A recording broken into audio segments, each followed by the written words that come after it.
बिस्मिल्लाहिर्रहमानिर्रहीम। अस्सलाम वालेकुम स्टूडेंट्स। 6th क्लास आज हम जो स्टार्ट करने जा रहे हैं टॉपिक वो है 8.2 पेज नंबर 89 जी। 8.2 टॉपिक में जो है बात करेंगे वहाँ पे हम अलजेब्रिक एक्सप्रेशंस के अलजेब्रिक एक्सप्रेशंस है क्या, तो उनकी डेफिनेशन सबसे पहले आपको बताई जाएगी कि the expressions in which the numbers are variables are both numbers and variables are connected by operational sign are called algebraic expression।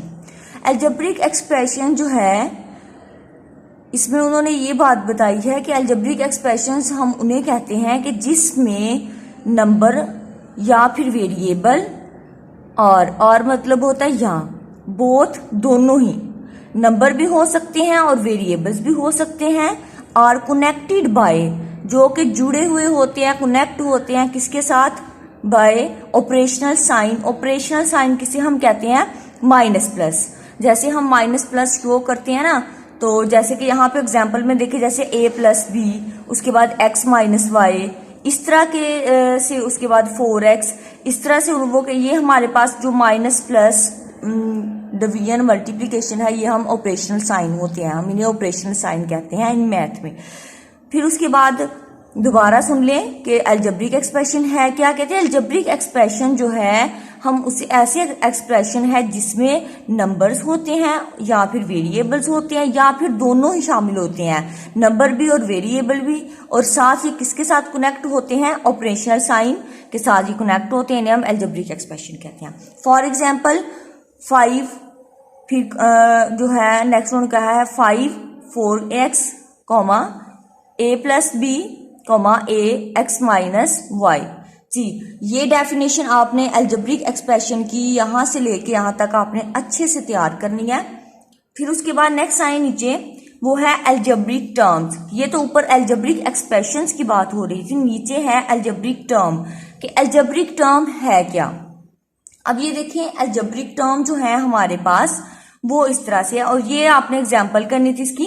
Algebraic term जो है वो ये है the operational sign plus and minus separate and connect the part of an algebraic expression जी। Algebraic कहते हैं algebraic expression के किसी हिस्से के साथ जब कनेक्ट कर दिया जाता है प्लस और माइनस को, ये क्या है, ऑपरेशन साइन है, तो उसे हम किसका नाम देते हैं, अलजेब्रिक टर्म का।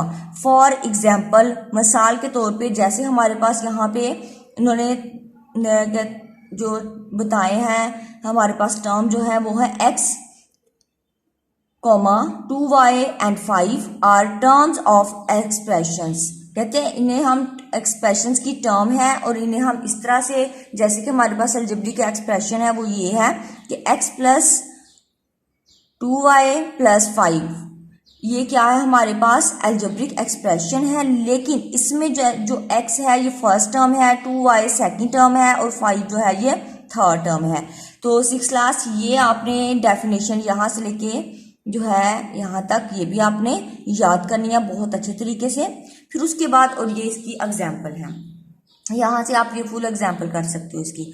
फिर उसके बाद है कांस्टेंट टर्म। अब ये कहते हैं बताएं कि कांस्टेंट टर्म क्या है। तो कांस्टेंट के बारे में तो आप जानते हैं ना, कल आपको डेफिनेशन में करवाई थी कांस्टेंट की कि नंबर्स जो है हमारे पास जैसे कि 0 से लेके हम 0 1 2 3 जिसे हम होल नंबर का नाम देते हैं, वो नंबर जो है कहते हैं हैव डेफिनेट फिक्स्ड वैल्यू, जो कि एक फिक्स्ड वैल्यू रखते हैं, ओके, जो कि चेंज नहीं हो सकती। जैसे नंबर 1 है वो नंबर 1 ही है, उसमें हम कोई चेंजिंग नहीं ले, कैसे वो कंप्लीट नंबर है।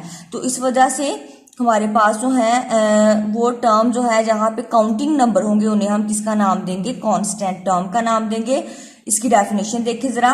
In the expression x plus 2y plus 5 the term 5 remains unchanged and only value of x and y vary. कहते हैं कि इस हमारे पास ये जो एक्सप्रेशन है x प्लस 2y प्लस 5, इसमें से जो 5 है ये क्या है हमारे पास ऐसी टर्म है जिसे हम चेंज अनचेंज, जो कि चेंज नहीं हो सकती है, लेकिन इसमें से 2y और x जो है यहाँ चेंजिंग आ सकती है, तो इसलिए हम कह सकते हैं कि यहाँ कॉन्स कहते हैं here 5 is called a constant term. तो हम कह सकते हैं कि जो 5 है ये क्या है, कांस्टेंट टर्म है।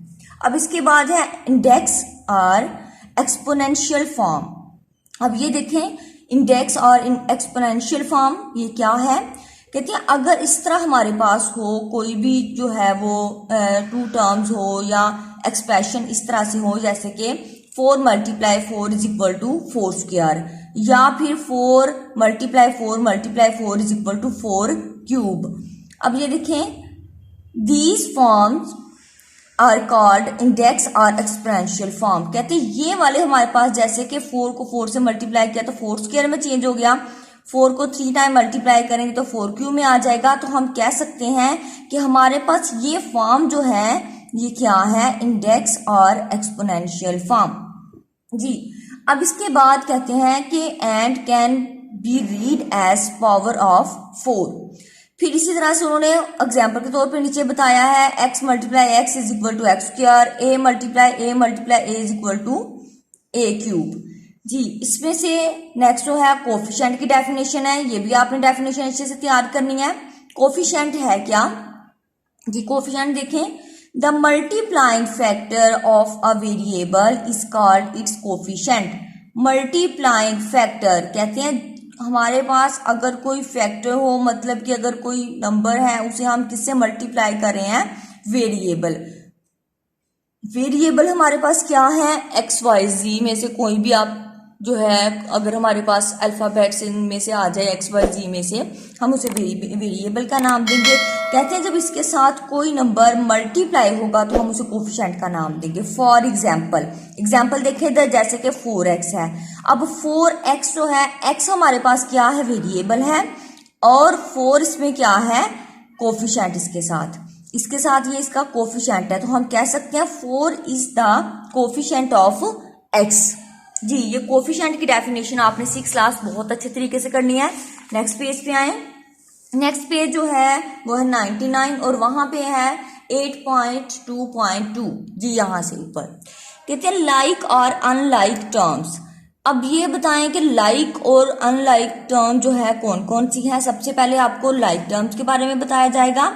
The terms of same kind only differ by their coefficients are called like terms. कहते हैं ऐसी हमारे पास टर्म्स जो कि सेम हो, लिखा है उन्होंने सेम काइंड, जिनकी काइंड सेम हो। काइंड मतलब कि अगर वो यहाँ पे ए यूज हो रहा है अल्फाबेट्स, तो उसकी तमाम टर्म्स में ए ही यूज हो। अगर वहाँ पे एक्स और वाई यूज हो रहा है तो उसकी तमाम टर्म्स में एक्स और वाई ही यूज हो।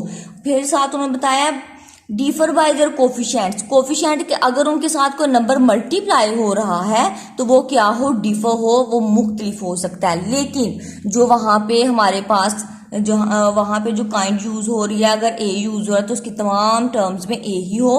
फॉर एग्जाम्पल जैसे कि है, ये देखें, ये आपने डेफिनेशन यहाँ से लेके यहाँ ये याद करनी है। ये किसकी है, लाइक टर्म की है। और ये नीचे एग्जाम्पल है इसकी, ये वाली, जैसे कि है a plus 2a plus 3a is equal to 6a। जैसे कि उन्होंने ये हमारे पास कौन सी टर्म है, ये लाइक टर्म है। लाइक टर्म कैसे है ये हमारे पास, देखिए जरा, क्योंकि अगर a फर्स्ट टर्म में यूज हो रहा है तो इसकी तमाम टर्म में a यूज हो रहा है। इस तरह सेकंड देखें, अगर एक्स वाई एक टर्म में यूज हो रहा है तो उसकी तमाम टर्म्स में एक्स वाई ही यूज हो रहा है, इसलिए हम इन्हें किसका नाम देंगे, लाइक टर्म्स का। अनलाइक कौन सी होती हैं, अनलाइक के लिए साथ ही नीचे है, देखें डेफिनेशन, कहते the terms have different variable are same variable with different exponents are called unlike terms। कहते हैं ऐसी टर्म्स जो कि रखती हैं क्या, डिफरेंट वेरिएबल, मुख्तलिफ वेरिएबल्स रखती हैं। फिर उसके बाद उन्होंने कहा यहाँ पे कुछ सेम भी हो सकते हैं उनमें विद डिफरेंट एक्सपोनेंट, लेकिन उनकी पावर्स जो है वो क्या होंगी, डिफरेंट होंगी। तो हम उन्हें क्या कह सकते हैं, अनलाइक। जैसे फॉर एग्जाम्पल ये भी आपने इसकी डेफिनेशन जो है आपने तैयार करनी है अच्छे से। 6 क्लास आप लोग भी जरा नोट कर लें। हाँ जी, ये अनलाइक की है। ये देखिए यहाँ पे फॉर एग्जाम्पल एक्स वाई जी, ये क्या है, डिफरेंट यहाँ पे वेरिएबल्स यूज हो रहे हैं। ये डिफरेंट वेरिएबल्स यूज हो रहे थे, इनकी पावर्स भी डिफरेंट हैं, तो हम क्या कह सकते हैं, ये अनलाइक टर्म है। तो 6th क्लास आज के लिए इतना ही। आपने ये डेफिनेशन अच्छे से तैयार करनी है और उनमें से कोई से 3 एज अ होमवर्क आपने राइट कर लेनी है। जी देखें जरा फिर से जो है, ये जो भी आपको definition algebraic expression, algebraic terms, constant term, exponential form, coefficient, unlike and like terms, ये आपने अच्छे से तैयार करनी है। आज के लिए इतना ही। अल्लाह हाफिज।